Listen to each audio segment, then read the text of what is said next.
नमस्कार, मैं हूँ शालिनी और आप देख रहे हैं BBN भव्य भारत न्यूज। चलिए शुरू करते हैं आज की मुख्य खबरें। रूस ने एक बार फिर संकेत दिया है कि वह यूक्रेन के साथ युद्ध विराम और शांति वार्ता के लिए तैयार है।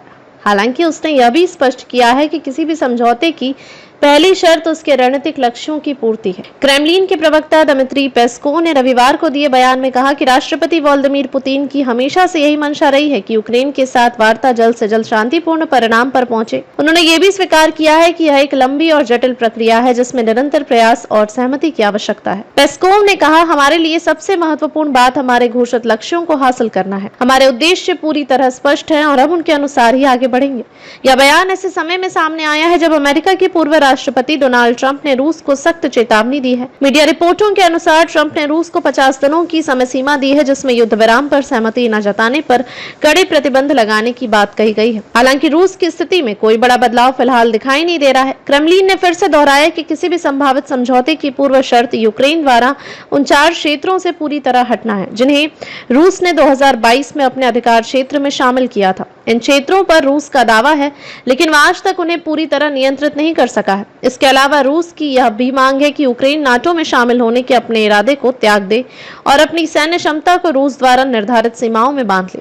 हालांकि यूक्रेन और उसके पश्चिमी समर्थकों ने इन मांगों को सिरे से खारिज कर दिया है। यूक्रेन का कहना है कि वह किसी भी हालत में अपनी संप्रभुता से समझौता नहीं करेगा और उसे अपने रक्षा निर्णय लेने का पूरा अधिकार है। इस बीच युद्ध क्षेत्र में हालात और तनावपूर्ण हो गए हैं। रूस ने यूक्रेन के सैन्य औद्योगिक ढांचे पर बड़ा हमला किया है। रूसी रक्षा मंत्रालय ने जानकारी दी है कि उसने यूक्रेन की रक्षा उत्पादन सुविधाओं को निशाना बनाते हुए एक समन्वित हमला किया। इसमें लंबी दूरी की हवाई, जमीनी और समुद्री मिसाइलों के साथ साथ ड्रोन का भी इस्तेमाल हुआ। मंत्रालय का दावा है कि सभी लक्ष्यों को सटीकता से निशाना बनाया गया। इसके अलावा रूस ने दावा किया कि बीती रात उसने कुल 142 यूक्रेनी ड्रोन मार गिराए, जिनमें से 27 ड्रोन मॉस्को क्षेत्र में थे। इन ड्रोन हमलों का जवाब रूस ने बेहद संगठित तरीके से दिया और देश के यूरोपीय हिस्से से लेकर काला सागर क्षेत्र तक कई इलाकों में सक्रियता दिखाई। रूस के इस दोहरे रुख, एक और शांति वार्ता के लिए तैयार रहने की बात और दूसरी ओर सैन्य हमले तेज करने की नीति को विश्लेषक रणनीति दबाव के रूप में देख रहे हैं। हालांकि फिलहाल यूक्रेन और रूस के बीच कोई ठोस शांति प्रक्रिया सामने नहीं आई है और अंतर्राष्ट्रीय समुदाय से स्थिति को लेकर चिंतित है।